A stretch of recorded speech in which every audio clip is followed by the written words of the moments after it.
welcome to NUFS. I'm Mike. And I'm Clay. And we're here to talk about some movies. We got July, which is, that's high time for summer blockbusters. Some of my favorite movies of all time have come out in July. I think I say that every month. Yeah. But it's true. Yeah. Because July is a good slot. We got Independence Day. It came out I believe it came out July 2nd, actually. Yep. Came out July 2nd. I had a poster in my basement when I was a kid. I feel like Interstellar came out in July too, didn't it? Yeah, I believe it did. Yeah. Well, most of those Nolan films do come Which out. That's why I mentioned it. Coming up. We have another Nolan film, which I'm very excited about because I'm excited about every single Nolan film. Yes, I don't think he's made a bad movie. Not I think really, his worst movie is close to a classic. Not a classic, but close to a classic. All right, so why don't we start with it, since that's the one I want to talk about the most. Let's take a look at the trailer for The Odyssey.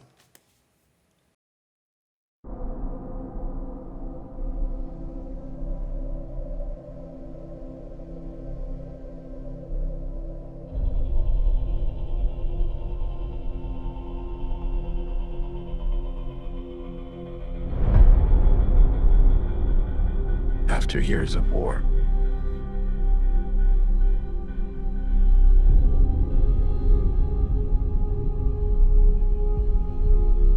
no one could stand between my men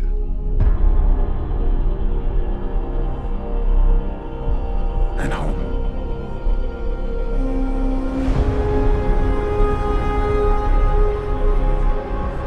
Not even me.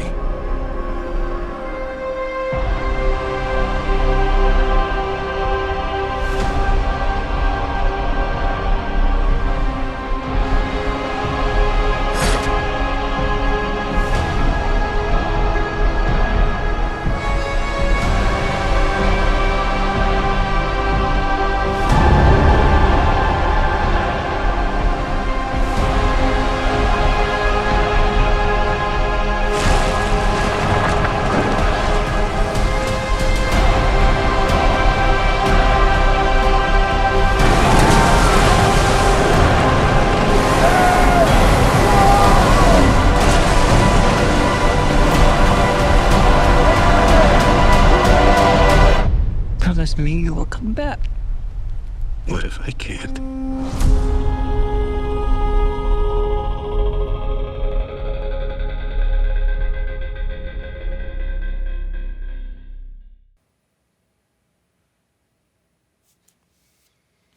Okay, so this trailer doesn't really give a lot away. In fact, I think you maybe get like a shadow of something. But I've seen other trailers where the fantasy elements seem to be actually present in this version, which I'm very excited about. Because I felt like that was a little bit missing from the 2004's Troy, although I do love that movie. Yeah. Well, they have to. I mean, there's you can tell a story about the Iliad and get away from some of the fantasy. Yeah. It's a little harder to do with the Odyssey. It's basically just a list of fantasy creatures. Yeah, That's the whole story. It's just like we're gonna go from one fantasy creature to the next fantasy creature to the next fantasy creature. Yes. Exactly. But yes, that's the good news. If you're hoping that there's a Cyclops, there's a Cyclops. Yes. Now, as I recall, in the Odyssey, there's more than one. Isn't it? Is there? No, there's only one Cyclops, right? And there's more than one of something else. It's been a while. Oh, there's a bunch of different. Yeah, I read an abridged version to my daughter like 6 months ago, so I kind of remember some of it. yeah. Well, there's a bunch of different versions of the Odyssey that have floated about for a while, and this is probably the first live action Odyssey adaptation has been around in a while. I can't even There remember. was a TV Miniseries. miniseries in the early 2000s. I saw that one, Yeah. but again, that's 20 years ago. Yeah, and then very famously, the Coen brothers did their Southern Odyssey. They did, with the Oh Brother Where Art Thou, Yeah. which is a kind of a little parody almost of it a little bit, changed up some stuff, but a lot of the same content. It's amazing how many parts of the Odyssey are still embedded in that movie. But Which is a classic. it is. So it's we were due for one. Sure, yeah, we're why ready not? for it. Let's do it. Makes sense, and we got one of our better directors who's on it here, so we love that. I cannot have high enough praise for Christopher. I think we've already discussed. I'm usually pretty negative on Tom Holland, just generally. I think he's a terrible actor, and I don't think there's a single movie outside of the Spider-Man movies that I've actually enjoyed him in. I watched Uncharted and I had to turn it off. It was so bad. I've watched a couple other movies he's in, and it's strange how off-putting he is in every role I've ever seen him, besides Spider-Man. But like, you know what? He's working with Christopher Nolan, and as we've discussed previously, Christopher Nolan can take an otherwise terrible actor and turn them into something that is very, very good. Mm-hmm. You know? Well, he's got that.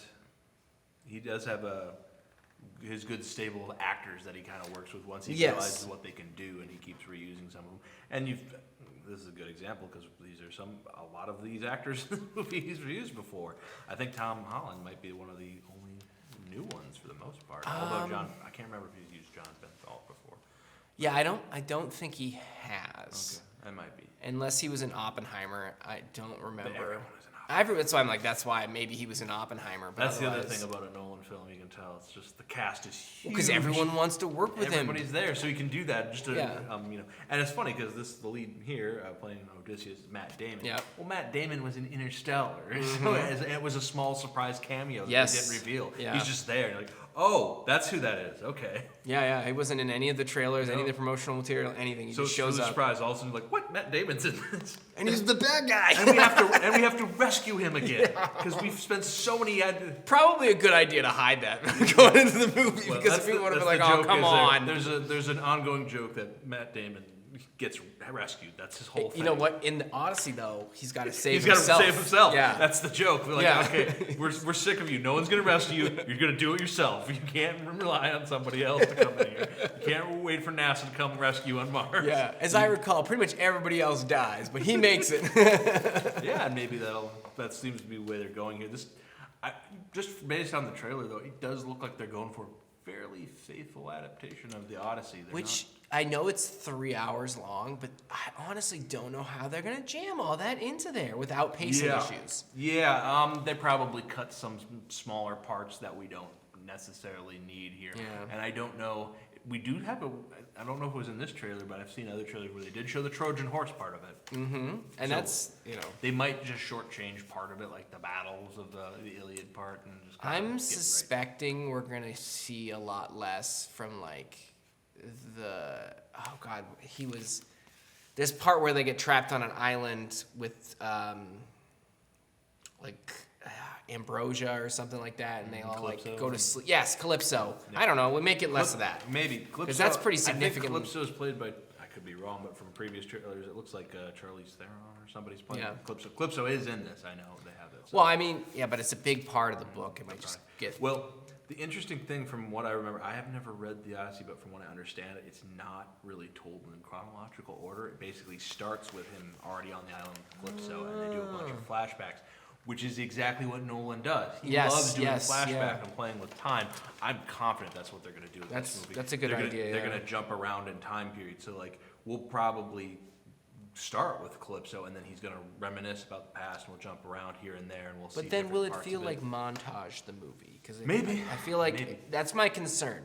I have every confidence in Christopher Nolan. I have every confidence in all of the actors. That technically it looks great. My concern is that it's just going to turn into montage the movie. Could be. That's something we got to work out for. But he's done this kind of before, where he's jumped around with time periods and different, linear different timelines going on at the same time.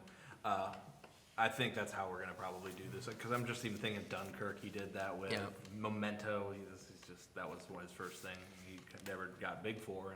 And, in fact, most of his films are jumped out, not out of time sequence. He even did a movie about time travel where they're going backwards. Yeah. Tenet, so it's just one of his lesser ones, but it's still pretty good. Yeah, it's time is an important part for him, and I mean, this is when you think about it, that's one of the main things about the Odyssey. It just takes Odysseus so long to get home, and so much time goes by. And he's he really didn't have to go that far. I don't know why it took him so long. Oh, like he offended the gods. That's his big mistake right there. Shouldn't have offended Poseidon or whoever it was. That checked him off and then kept blowing him off course and stuff like that. Yeah. But it goes into a lot of the themes that Nolan loves, which is just the progress of time, but also guilt, which Odysseus clearly feels for a lot of this. Yeah. Movies.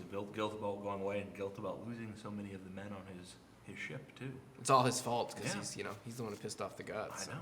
he just, done the right thing. All right. Speaking of pissing off gods, why don't we go ahead and take a look at the trailer for our next one here, which is Minions and Monsters. Oh. You see those large, heavily armed men? They suspect you have killed their leader, and they want you dead. Quick? Okay, action! Buddy? We're just actors.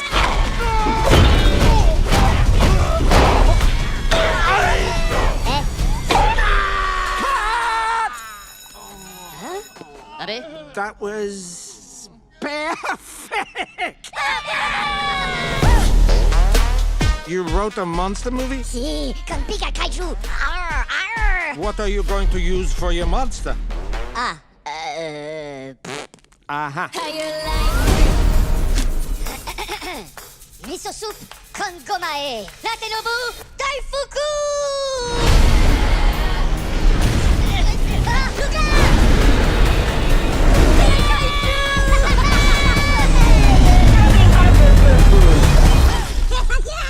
Yes, I'm free! I'm free! No le pica monstra. What? Oh, shit. Hey, Teeny tiny baby. stop manhandling me, you big weirdo! Whoa, whoa, whoa. So you need monsters for your movie? I know the scariest monsters. Don't be scared, though. They're such good guys. Just try not to look too delicious.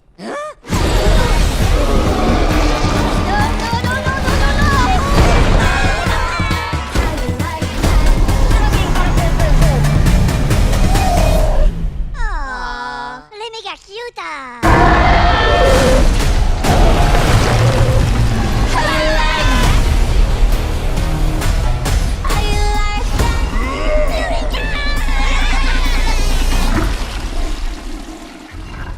Buddies, por favor. Ah! Oh, Chris! Okay, so I've seen all of these movies. Have you seen all of these movies? I've seen none of these movies. Okay. I envy you. They're not that bad, really. Truly, they're not that bad. Honestly, they're kind of fun. They add nothing of value to me or my life other than the pure joy and entertainment. Empty calories. Empty calories is the definition of these movies.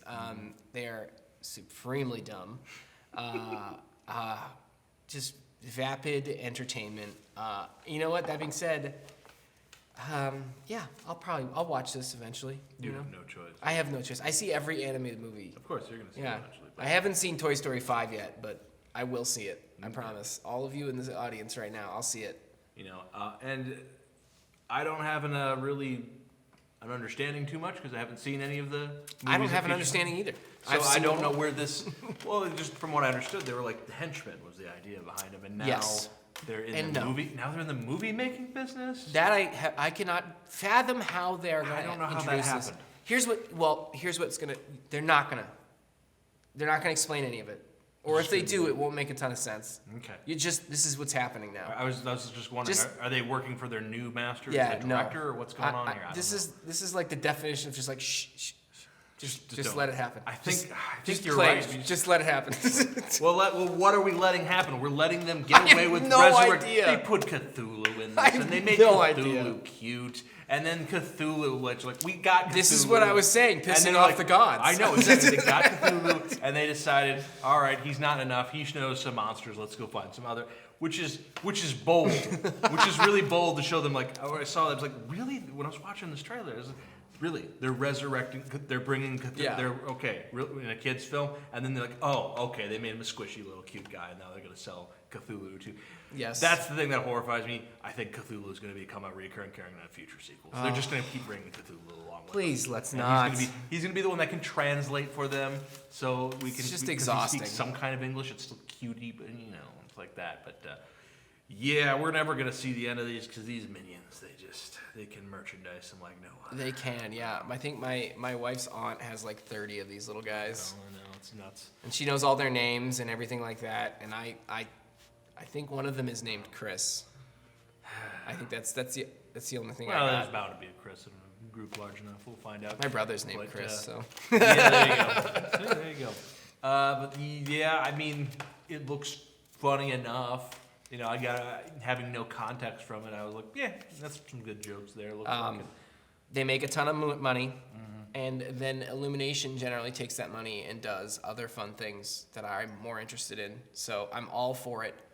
Let's make 1 million more of these and sell 1 million little squishy yellow guys so that we can see things that we don't normally get to see. Saw a Minion at the Auto Festival. Did you see Wild Robot? Oh, no, I haven't seen that one. That was really good. That was the same studio, so. Well, if they're taking the money and using it for a good cause, I'm not gonna say it's a good cause, but like, because I mean, the same 5 sociopaths own every media company, and they're not up to any good. So, No. But you know what? I liked Wild Robots. Oh boy. That's all right. I've got like way more negative things to say about our next one. We're slow. We started at the top and we're going slow. No, we go back up towards the end. Oh, we do. Okay. Well, I've made it like a roller coaster. Look forward to We'll start top, go down, and then we'll come back up. You know what though? I will say this: none of these movies are terribly offensive to me. I mean, I'm not like, oh my god, I can't believe we have to do this again. Although I am a little like that with Minions and Monsters, but I get it. I get it. I've seen them, and I get why people like them. I get it. They are fun. I get it too, but again, I'm just worried. I mean, Minions are a spin-off of Despicable Me. Yeah. And so now I'm just like, are we gonna get a Cthulhu spin-off? Man, I Are don't we know. gonna How get a many Monsters deep are one? we already? Because I think there's 2 Minions movies. Yeah. Is there 4 Despicable Me There's movies? at least 3. I don't even remember. So this would be like 6 or 7 deep. That's a lot. That's a lot of lore. I just know they started making them in like 2009. So it's been, Sure, yeah. I was too old to see the first one. You know, me too. And then like I didn't see it until I watched it with my kids. And that was like, I don't know, 10 years ago now.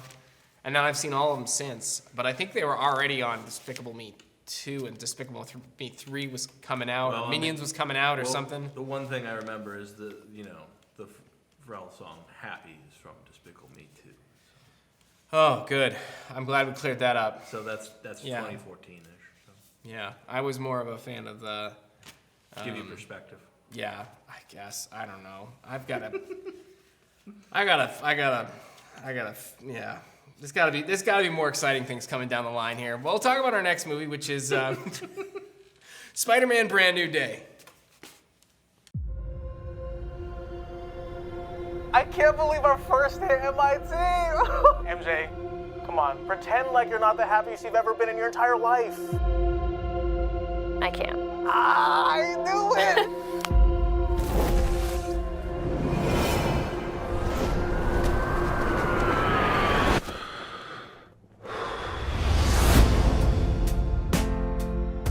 Hi, my name is Peter Parker. You don't remember me, but we used to know each other. Something bad was going to happen, and the only way to stop it was to make everyone forget about me. Because I'm not just Peter Parker. I'm Spider-Man. The hell, Frank? You just hit me with a van! Quit your whimpering. Suit yourself.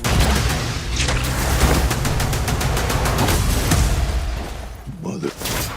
Go home! And sometimes Spider-Man has to do the hard thing, even if it breaks Peter Parker's heart. What is happening to me?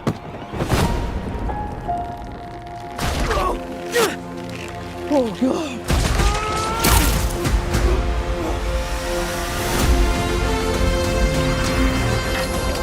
Excuse me, Dr. Banner. I need your help. What did you say your name was? If DNA is mutating, it would be enormously dangerous. Spiders have 3 life cycles. When between cycles, it can leave the spider vulnerable to threats. We are faced with a danger that we can't control. One we can't even see. Stay out of my way. You're losing it, kid.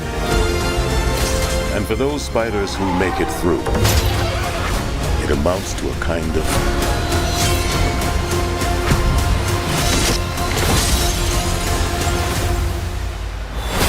rebirth. Nice flowers. Oh, they're a housewarming gift. I'm MJ. I'm just a neighbor from across the hall. Friendly neighbor. All right. Speaking of franchises that have worn out their welcome with me, Spider-Man. Woo! I love Spider-Man. I was 10 years old in 2000 when Tobey Maguire kissed her in the alley, and we had an awesome Spider-Man fight with the Green Goblin and all that. And I cannot ever discount Spider-Man.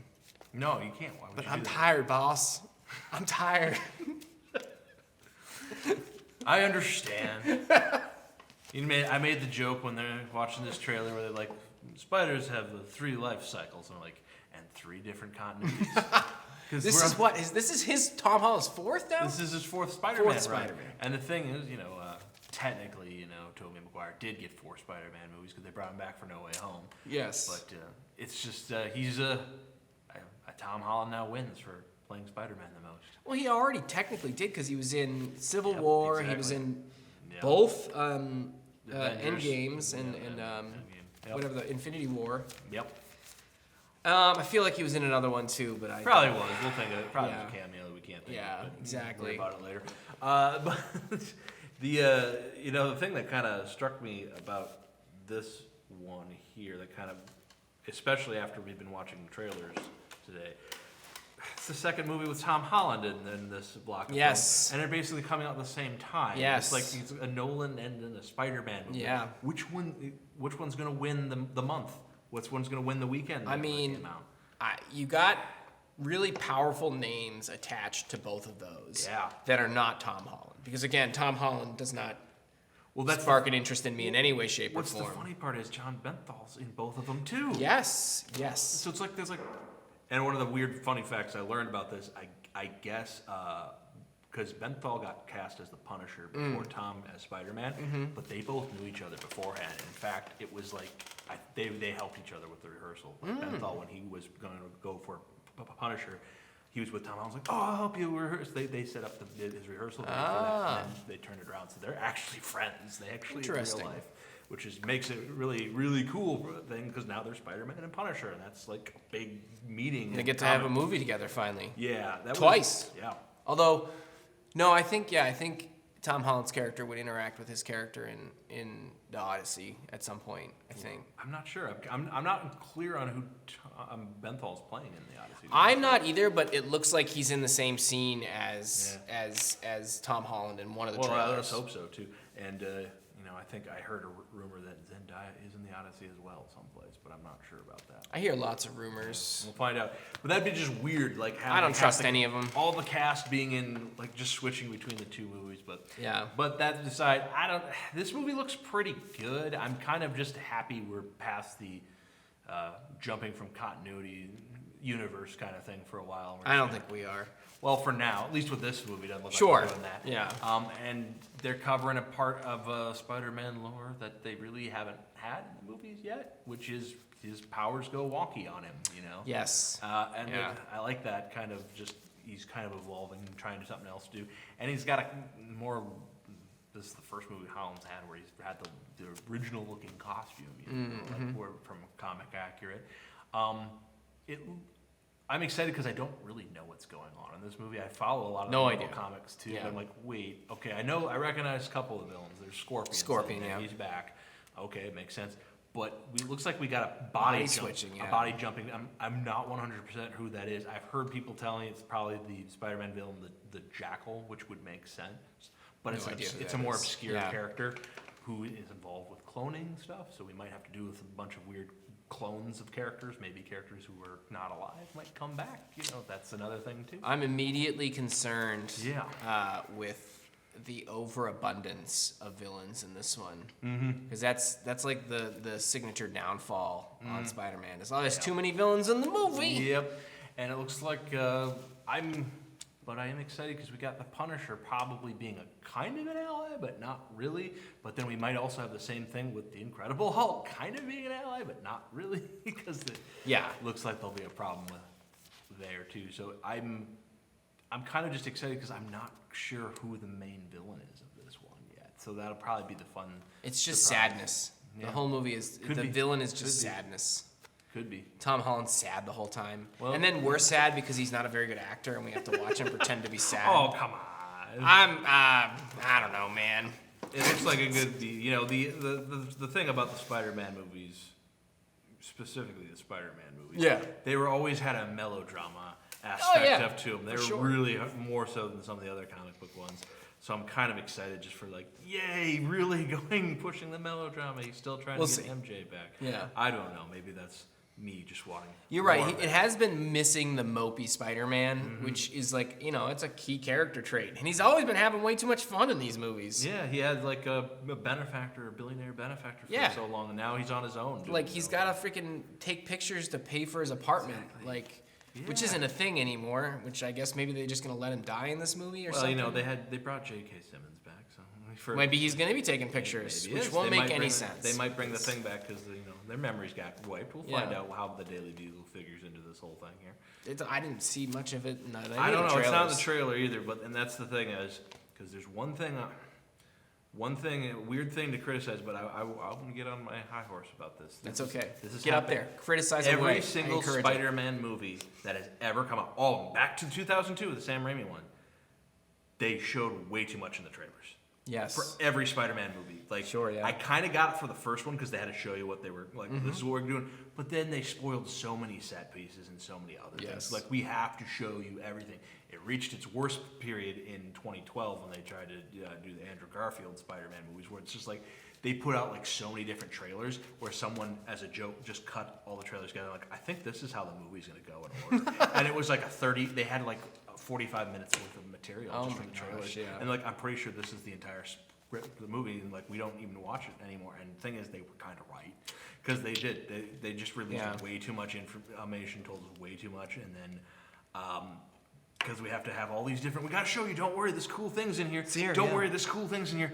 And going back to your point, where just how many villains are in this thing, we know the Punisher's in here. We know Incredible Hulk's in here. We know the Scorpions popping up. We know the ninjas probably that had from Daredevil are in here, which means maybe even Daredevil pops up. I don't know. And then we got probably the shape jumping through people by probably the Jackal. They're almost giving us too much. Also, the fact that they did the sequence where he wakes up in the web, which suggests that he's doing the man-spider mutation cycle from the comics. So he might turn into a weird mutant spider at some point too. Thankfully, they haven't spoiled that part yet. Maybe the Punisher has to hunt him down. That's what happened in some of the comics, actually. Yeah. So that could be an interesting thing where they do the sequel is the Punisher's the good guy trying to save Spider-Man. That'd be might watch that. That would be something to watch. I tell Marvel, I'd watch that. Well, tell them I'd watch that. They care about my opinion. Well, people do like Punisher, so I think then Benthel does a very good job. Oh yeah, Punisher. Yeah. So although I'm gonna be really honest here, my favorite version is still the Thomas Jane one. I love that movie. Like a lot of people do. Yeah, I mean, Roy Scheider and so good. It's good. Good stuff. Good stuff. But I'm pretty cautiously optimistic about this Spider-Man movie here. I haven't really been kind of lukewarm on some of the Marvel stuff, but it looks like exciting. Yeah, I mean, I've been out of the loop on most of the Marvel stuff, but I have seen the last Spider-Man movies. I mean, I watched them. I'll probably watch this one. They're still pretty good for the most part, so I think I'll enjoy it just fine. And they're absent a lot of the continuity too. Generally, they're kind of like separate, so I don't have. Yeah, I think that's what they were trying to do somewhat. I mean, I hope they don't bring too much more of it in there because we do have some Avenger characters coming in. But I think I'm pretty optimistic that this will be a good one here. But will it beat the Odyssey? Which one? I hope not. I'm wondering if it's going to be like a Barbenheimer thing like we had a few years ago. Yeah, see both. You got to see both. I don't know. I don't have time for that. I know I'm gonna struggle to go see 3 hours of the Odyssey in the theaters. I know. I gotta see it in theaters though. Yeah. It's IMAX. You gotta watch it on the big screen. Gots to. All right. Well, let's talk about something more interesting. Finally, we're gonna take a look at the trailer for Her Private Hell. Beautiful, sweet, powerful. You either have it or you don't. The moment you forget that,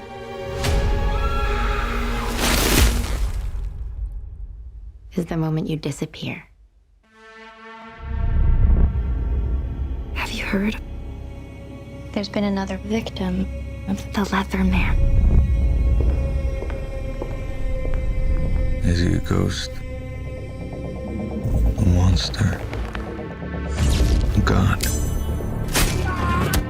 If you think he's playing games with you, he is. If you think he's gonna kill you,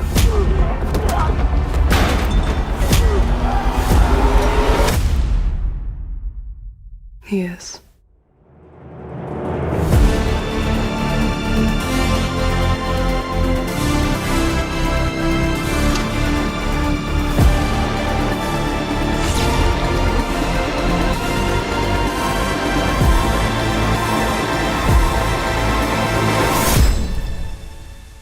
This is gonna be hell.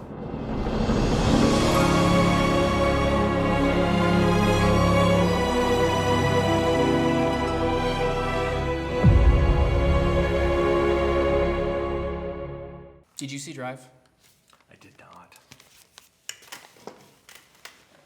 I'm gonna go.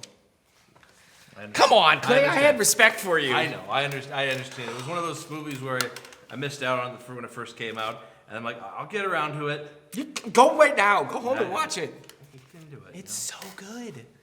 All right. Okay. Well, then you have nothing. You've nothing. I'm sorry. It's okay. Okay. Well, I mean, Nicholas Winding Refn, he did Drive, which is one of my favorites. This movie looks like a neon fever dream hellscape, which is very interesting. Man, I can't believe you've never seen Drive. I'm a bad person. What can I say? You're not a bad person. You're just. When did Drive come out? What was I doing? 2010, I want to say. Okay, that might. I was in transitioning from back out of college. Maybe that was probably throwing me off. Was it 2010, Steven? 11. Oh, that makes 11. it even worse. That's why Yeah. I didn't have a theater in my hometown at that point. Oh, okay. All right. Okay, I see how it is. You got a lot of excuses. I'll accept that one. Yeah. Yeah, that's okay. I also haven't seen a lot because I have children and I haven't been to the theater ever. Drive. Okay. Her Private Hell. So Sophie Thatcher, who has been in a handful of things that Steven said were good. I didn't see any of them. Kind of becoming the scream queen, not a horror adjacent kind of stuff here that she's popped up in. And I saw her. I believe she was in the movie Heretic last couple years ago. Mm-hmm. Yeah, Steven's nodding. That's yes. Yeah, that was a pretty good one. And she's been in a few other ones. The Companion was out, and she was a character in the TV series Yellow Jackets. Yes. Okay. So yeah, that's Steven raves about that show. I have not seen it. I know he does rave about that. That's true. I'll have to get it. And it's important to note, Yellow Jackets seems to be coming, because it's not just Sophie Thatcher. There's some other actresses who've come out of that who went the horror cycle. It seems to be like just like the university, the school for horror actresses. Yeah. Now. I've made a point not to watch it because Steven has never watched a single thing I have ever recommended to him. Well, you know, he's slow to it sometimes too. I know what you're talking about. Oh my God, no. I kept telling him to watch the Hannibal TV series, and he wouldn't. You know. Oh, so he listens to you? No, he didn't do it. I don't think he has. All right, good.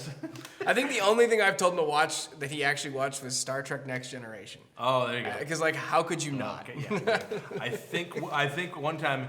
He was going to do it already, so I don't think it counts. But I told him, you should be watching Return of the Living Dead. That movie's really good. And he finally did after a while. But, and he's like, what was I missing? I'm like, I know, I told you.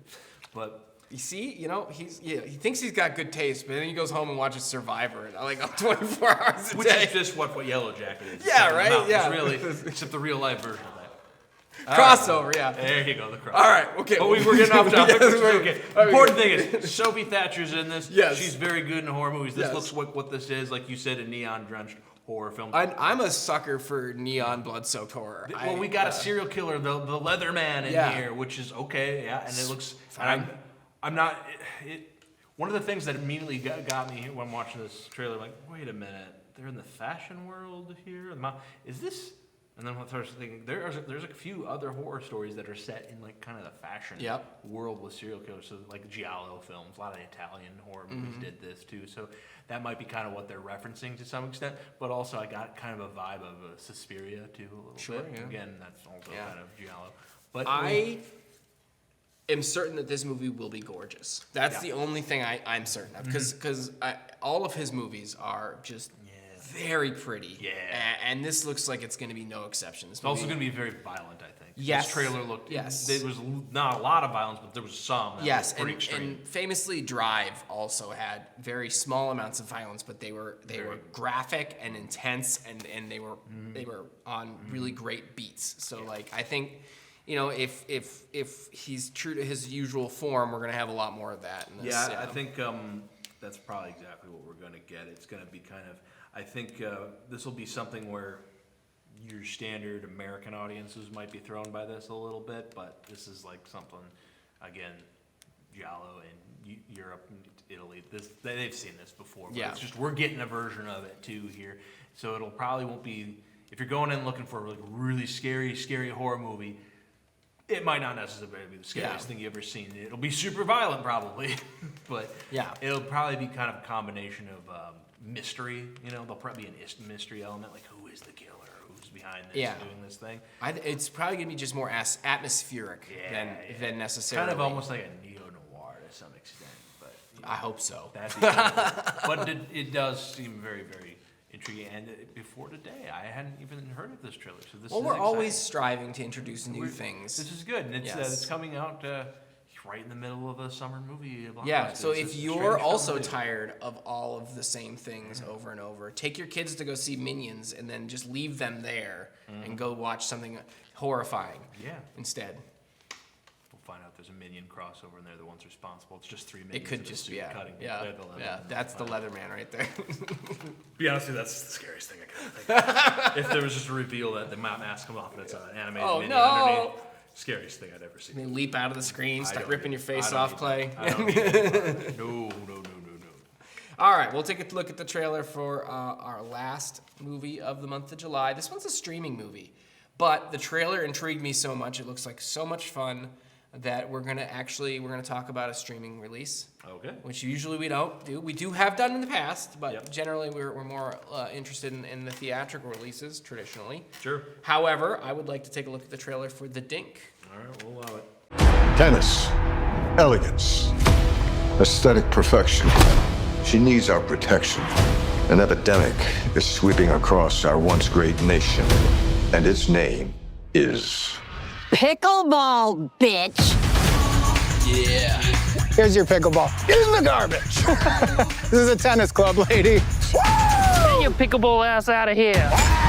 My name is Dusty Boyd, You're crushing these old people, Dusty. but most people know me as the Hammer. How come you work for your dad teaching 9-year-olds? He's the guy that almost beat Andy Roddick. Walk it off. Come on. Maybe you could, I don't know, hook me up with something for the pain. Take it easy with this, okay? Come on. You wrote a prescription for pickleball? You didn't actually bring it to the pharmacy, did you? Oh, of course not. I'm not an idiot. I know pickleball is sort of dorky, but it's the fastest road back to tennis for you. Come on in here. Let's bang one out. You know we serve underhand. What's that? Underhand. Oh, I know, obviously. Bang! Just take the temperature down. Don't have to hit it that hard. Dink! Come on! You want a rematch? Yes, I'd like that opportunity. You could be a great pickleballer. That was fun. This is about a lot more than just pickleball. It's about the decline of humanity itself. What can we even do? We can duel. Like with guns? Sadly, no. We settle it on the court.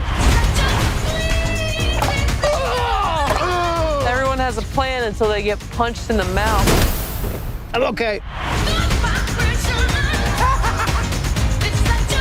Oh, I get it now. It's like tennis, but easy. You getting ready to lose. Yeah, you little slut.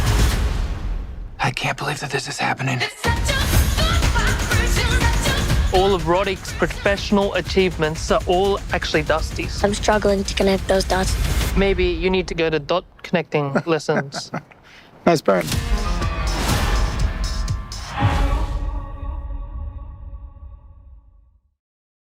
Now, I know this is on Apple TV, and literally no one has Apple TV and no one watches Apple TV. But when you get your like yearly 1 month free under the new email address, I would also suggest checking this out. It looks like fun. It does. It's a comedy. We don't get too many of these that often anymore. Yeah, straight comedies. Well, in the sports comedy Yeah. thing, that was a guy who's doing a sport he doesn't normally do. That's a trope that's been around. We love it. Yes. But it's cutting edge for one. Yes. It's gone away. Well, Happy Gilmore was the hockey Yes, player. yep. But it's gone away. We've been missed it. Where has this been? Let's indulge in a new sport, and they can do it with pickleball because pickleball's the new sport that's sweeping. It's an inherently funny looking sport too. So yeah, it is. Just So like it's visually, it's a just comedy. having someone just mock pickleball Yeah. right to people's face, but then not being able to do it and having to try to learn the ways of pickleball. There, I think you have the built-in audience. Yeah. For right there, and I can't say though, is the built-in audience for pickleball, are they also Apple TVs to subscribe? They might be. I don't know. That might be the case. Have you played pickleball? Oh yeah, I played it a little bit. I tested. Do you have Apple TV? I do not. Well, then we know for a fact that at least one person who has pickleball does not. Yeah. Well, I only played it one time. Oh, okay, one time. Well, I had, I was learning. They were teaching me the concept because I hadn't heard of it. It was literally within an hour of me learning that there was a thing of pickleball. They said, Wow. Try the paddle and play. And I was not terrible at it. At least we had Yeah. that going for me. So that was You got some hand-eye coordination. Oh, you sure. don't have to move much. Well, I so- did. I was okay at tennis too. Yeah. A little bit. Yeah, I sucked at tennis, but so. we played a lot of pickleball in high school. Yeah. I don't know why. We did weird stuff in my high school. I learned how to juggle. We played pickleball. Well, I don't know. Well, we did the juggle thing too. I don't know. Pickleball, they didn't teach me that in school, high school. But pickleball is a big deal here in New Ulm. Yes. So they do like it. We got Yeah. a bunch of dedicated pickleball courts, and they want more of them. Yeah. Even the young people play pickleball here. I'm told. It's pretty Well, popular. all at of high schools. our New Ulm citizens then can go ahead and check out They this should. movie. They were gonna have 'cause to get an Apple subscription or something and check it out here. I hate that we're advertising for Apple subscriptions right now, but I do think they make good stuff. Well, a thing about Apple that I've noticed, some of the movies that they've made, they have released to the theaters. Yes. They have done that. They're like, Yeah. let's put this one in the theater, and they've been successful. They made the Not money. as many as Amazon though. Amazon's been really good Amazon about does putting it their more stuff in too, theaters. Yeah. But Apple will occasionally do that if they think there's enough money behind it to do that. Mhm. And it would be nice if I'm guessing they didn't have faith in a comedy like this. is the Yeah, because straight comedies have not been doing well in theaters. Yeah, and so it's just let's just put it in the streaming. They do here. really well on streaming though. Yeah, that's probably what they were thinking. And the process is, well, this will be fine for streaming. Kind of convince people Yeah. to check it out here. Get some other names in here, some big comedians, and that maybe will attract. Well, Ben people. Stiller's been working with Apple a lot with Yeah. with his show Severance there. Exactly. So I imagine that was That how, was probably true. Yeah. That's probably exactly what happened there. It's certainly, they're sure they gave him a good deal there. Yeah, I'm a big fan of Jake. I think he's great in pretty much everything. I love The New Girl. Yep. Safety Not Guaranteed was awesome. Yep. So I think this will probably be really good. Yeah, that's the thing, and I'm just hoping that at some point, they realize that they have potential and we can get another release, so it isn't just streaming. So I think, unfortunately for now, comedy is dead stuck on streaming, and we're not going to get a lot of comedy, which is a shame because it used to be the reliable mid-range in theaters because they were cheap to produce. They would do well, as in 30 to 60 million, and then studio would make their money back, churn out 3 more, and occasionally they'd get a mega hit like American Pie or Talladega Nights that made 200+ million, and Sure. and then you could call that a big win, and maybe roll out a sequel 20 years later. Like they were talking about doing Talladega Nights 2 again. It's just come on, no.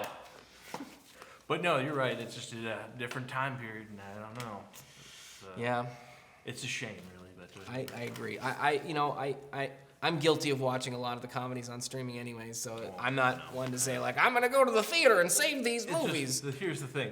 I think that upsets me. Just if this movie was playing in a theater, I would go see it. Yeah. I would. Looks entertaining. Yeah. I'd check it out. And if I had a streaming service that was available, I would watch it on that streaming. But I don't have Apple, so it's do I want to commit to that just for this one? I don't know. Well, if you haven't seen Ted Lasso, I would say get it for a month, watch Ted Lasso, watch this, watch the Tetris movie, and then that's it. You're good. Maybe. We'll just have to get get our itinerary so that we can make a month of that free month you get there. So. Yeah. Burn it out as quick as possible. Don't do anything. Take time off work. Clay, we don't need a paper. You go watch Apple TV for a month. Take a little break. In a dream. Yeah. Yep. Yeah. No. Yeah. Yeah. I don't usually sit down until like 9:30, 10 o'clock. Well, I know. You know what I watched recently though? Was the Battlestar Galactica miniseries from the early 2000s. And if you haven't seen that recently, you should check it out, Steven. I'm talking to you specifically. You're going to try to get him to see Battlestar. He's not going to watch it. I don't recommend anything to him. I'll walk him at everything. I'll whatever. A new segment. We force Steven to watch the something. Mystery Science Theater 3000. We're going to suck all the oxygen out of this room. We'll give you a robot or two. But... Yeah. Exactly. That's what we need to do with him. All right. Well, it is July, and it is the 30th anniversary of my favorite movie of all time, Independence Day. Yeah. So we thought we'd have a brief discussion about why Independence Day is the greatest movie ever made, and why we should all go back and watch it this 4th of July. Well, that's a good idea. Because, I'm not... it's your favorite film, but I can tell you, I saw the movie in theaters when it came out in '96. I was there. 6, so I didn't see it in theaters, but my dad bought the VHS the next couple months after it came out, and it had the holographic card in the front, and I would sit there and make it destroy the White House over and over and over when I was a kid. Yeah, I did the same. And in fact, when I got the copy of Independence Day, that's where I got the spaceship, that same exact time. Yeah. That's from that era too. But yeah, it was funny. We went and saw the movie the weekend it came out, basically. Yep. And it's funny because I realized, I went with my parents and my brother. It was the last time my entire family saw a movie together. Really? The last time was 1986. Because after that, my mom's like, well, you guys just go without me. And so it was just my dad and my brother. After that, because my mom just for a while, I was like, I don't need to go to the theater. Yeah. But that was the last time we loved it. We all thought it was great. That was a fun movie. We all got a kick out of it at the time. My brother went back and he saw it another time too. Nice. So that worked out great. But it's such a... for the longest time, Independence Day was like the quintessential summer blockbuster. Well, I mean, it sort of. I'm going to go out on a limb here and say it sort of. It didn't exactly usurp Jaws, but it added itself to that pantheon, in my mind, in my opinion, of those movies that you just gotta watch every summer. Yeah. And it has a date attached to it. Exactly. So it's like, this is your Independence Day film. Every cable channel is playing it, unfortunately. Well, they have to. I mean, like, what other film there's some other 4th of July themed films you could theoretically play. We could all degrade ourselves and watch Tom Cruise on the 4th of July instead. But. Well, then Jaws, as you mentioned, which also takes place on the 4th of July. Yes. Actually. Yep. And there's a few other ones. I'm a big fan of recommending people watch Zodiac. Oh, that's it does. Yeah, you're a twisted man for doing that. I love Zodiac, but yeah, that's kind of a dark movie, Clay. I know, but it really gets into Hollywood. But anyway, murder? Well, I guess this is like wholesale slaughter of civilization, so I'm not one to tell. I mean, come on, more people die in this one. Yeah, it's true. Though but it's got a happier ending. True, and one's based on a true story, which makes it yeah. They never caught that guy either. They really didn't. I'm sure he's dead by now. But I hope so. That's for a different time. All right, Ted Cruz, we see you. All right. But anyway. He looks just like the Trump. I know it is, but it's not something you don't talk about completely. Just because it's true doesn't mean don't. I know. He's definitely not the Zodiac killer. But yes, the Independence Day was just such a big juggernaut of the year. It was for a while there. It was the third highest grossing film of all time for a little bit there. Yeah. Well deserved. And it's just it came off of just a string of them too. It took over.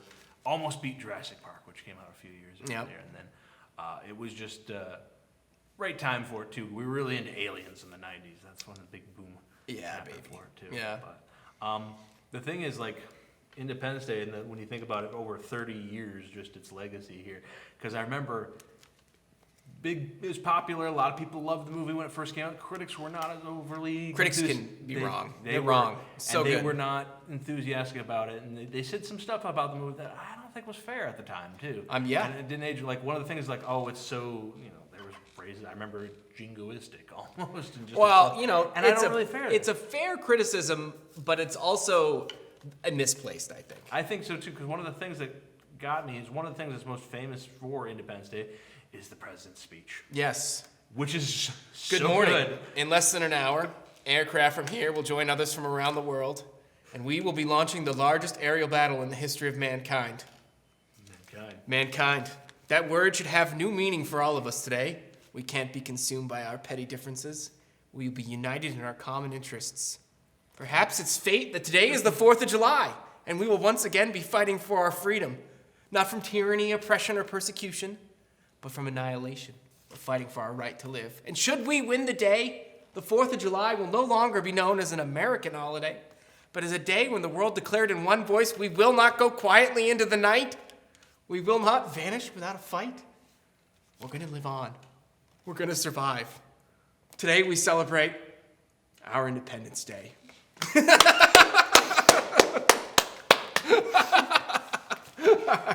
Randy Quaid. Well, it worked. It's true. That line, I mean, no offense to you, I think Bill Pullman did a little bit of job of it. Well, he's a fine actor. Oh, he did a great job. That was so good how he did that take. Yeah. You know? It's funny because it's a 2-minute speech. Yep. It's amazing how much he packs in there. And I think the line where he's like, no, we're going to, you know, it's an American holiday, but no, if we do this, it's not American holiday. It's a world holiday. Humanity came together as one here. So I would almost argue the film is kind of trying to bring us all together in a weird way. Humanity. In an American way. In an though. American so way. Like I said, the criticism is fair, but also I do think it's misdirected. But it does have that we can't be consumed by our petty Yes. differences anymore. Yes. That's a big, kind of a great thing to put in there. It's about how people working together of disparate origins all work together and they can unite there. That's where I think it's misplaced because it's coming from the right place. Yeah. You know, it feels more genuine. It is. It's a very positive, uplifting Yes. movie, and they have, and I didn't even occur to me at the time when I was a kid watching it. It was only later on. I mean, if Independence Day had come out now, someone would be like, oh, it's just one of those, you know, they're doing that. They're just trying to be diversity for diversity's sake. But when you think about it, the film covers a large ground of the population too. Yeah. Huge cross section. You got everyone, every era of it too. Like you have so many nationalities depicted here, ethnic backgrounds, and different religions too, which is just shocking for that they could do. Because someone said, you know, when you think about it, how does the movie end? Our two main heroes who finally meet on the 4th. Will Smith, Jeff Goldblum. So it's like, wait, so you have an African American man, and then you also have a Jewish man. Yes. Both going in to save the world together. They're a representation. It's like, that's fascinating. It's just that they could do that. That's intentional. That's not, and I didn't notice it at the time, you know. Well, you know, it's not meant to be. It's just, they're just people, you know. Everybody's just people, you know, and they're there in the right place, the right time to do the right thing. That's, you know.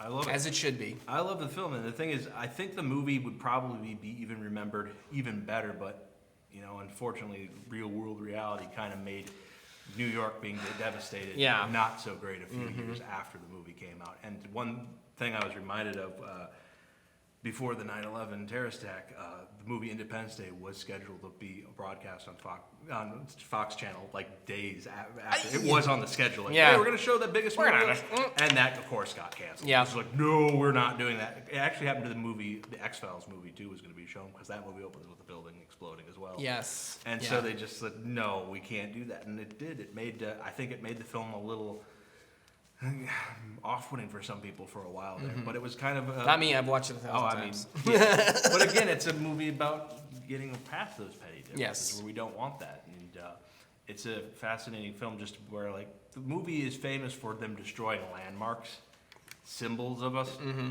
our power, necessarily, but really it was the people that came together and bring it in. It's a pretty positive motion. I've always thought about, maybe not always, but since, you know, I've become more educated, you know, there's an interesting wrinkle to Independence Day specifically, because a lot of alien invasion movies,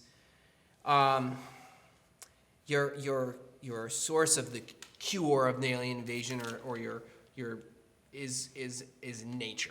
You know, like in Signs, the water, War of the Worlds, the air. You know, but in Independence Day, it's a virus, in air quotes, but it's a computer virus. Yeah. So it's one of the few examples where our technology overcomes the enemy as opposed to nature, which does subvert the genre just a little bit, because typically the alien invasion is a force of nature that we cannot overcome via our technology.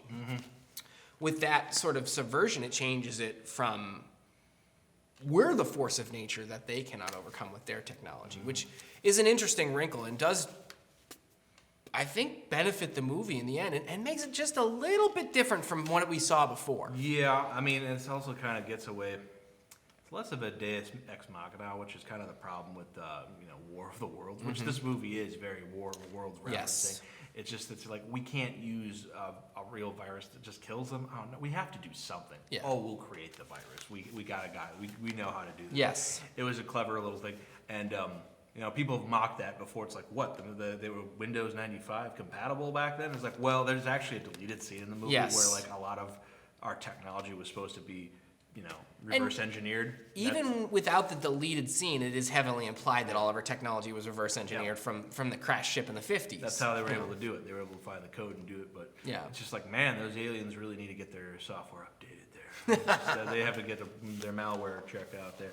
And but it kind of works just because I always got the impression that these were these big colonizing aliens who've been around for so long, doing this for so long, they just got complacent. Dude. Like, oh, these are just little tiny ants, whatever. We can take literally, them. we're just ants. No, we had some fight to come back. And, we're them. Yeah.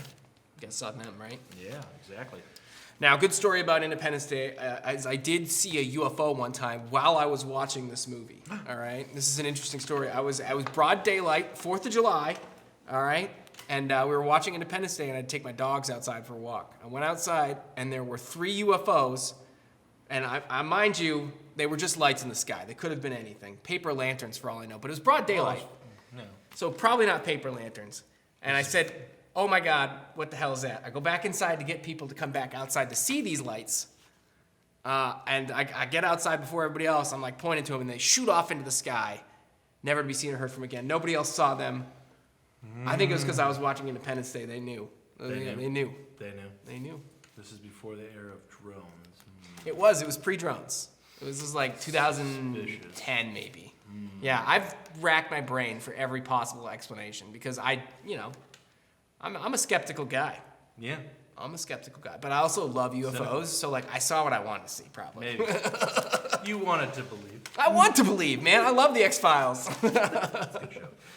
All right, so what do we got coming up here on our schedule for musicals? It's the 40s? Well, we're actually into the 50s? 50s, yes. Yes. Now we're getting to Singing in the Rain. Singing in the Rain. Arguably one of the most famous musicals. What of a all glorious feeling. Yeah, actually, I disagree. It's terrible. Well, that's the irony of it. Of course, he feels great because his life took he's met this wonderful woman, so he doesn't care that it's raining. Yeah. So that's Drugs will do that to you. Yeah, it'll happen. He's high on love. High on love, yes. Yep. It's cynic there. But it is a classic that we, and it's a fun movie to watch because it's, again, another example of a musical where they're trying to put on a musical, basically. Yeah. Because they have to rework the show within a show trope. This one's different just because that they were film stars, actually, and they had been making a silent film, but then talkies have come out, and now they have to make it a talkie. And yes.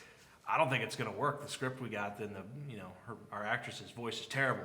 Wait a minute, what if we dubbed over and did a musical?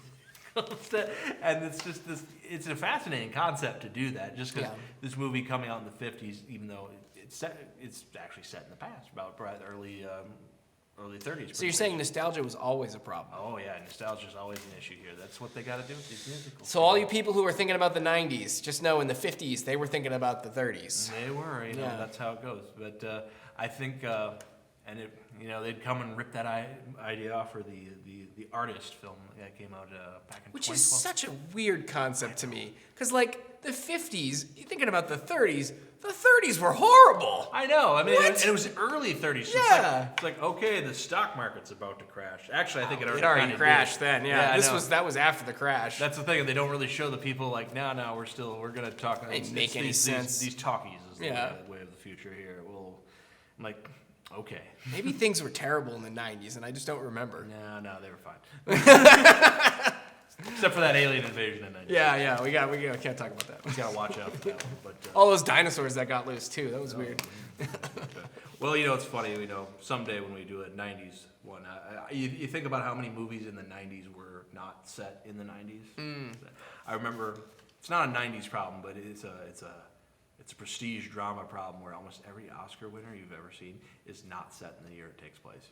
They're all set in the past almost. I'm trying to think. They're all period dramas. They just can't seem to. They do love period dramas. They do that. Yeah. I just think of so many of the big movies from the '90s that came out. It's like, wait a minute, what? That's set in the '60s or something, or set in some other time period from it. Did The Social Network win, or did the King's Speech one? Didn't it? Yeah. That's really weird. And even The Social Network was from like a couple years before that. When I think of '90s Best Picture winners that were actually set in the time period that were supposed to be set, I'm like Silence of the Lambs. That's about it. That's it, really. Yeah. It's funny. And is that really? I think it was set in the '70s, wasn't it? Or no, like '80s? No, it was set modern. '80s, all right. So it wasn't set that far back. The book was written in the '80s, and I think they didn't change much. So you could argue that's the '80s, so it's like a year or so. Yeah. Which is not too uncommon. It's hard to make a film be exactly when it comes out when you think about that. Yeah.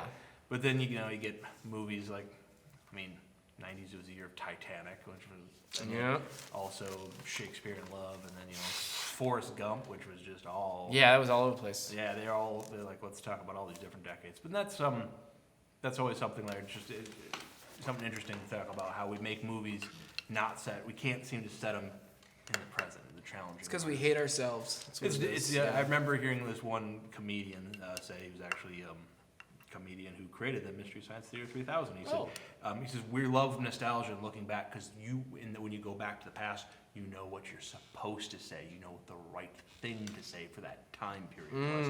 You don't. It's that's what the. Because I'm not hip to the jive that's happening now. Yeah, I'm not. You can go back to the '90s. Skibbity Riz or whatever the heck kids say these days. 6, 7. That's a thing. My kids keep saying that. Yeah, it's exactly. We don't know what's going on now, but if you go, Yeah, in the '90s though, yeah. 30 years from now, we'll know what we should have said. Yeah, exactly. Yeah, exactly. I'll still get it wrong though. My kids will make fun of me. So that's hindsight's 20/20 kind of thing. Exactly. There you go. All right. Well, be sure to stop by to check out Singing in the Rain, or go to the theater and see any of the movies that we talked about, except The Dink, which is on Apple TV. There you go. All right. From Mike and Clay. Go see a movie.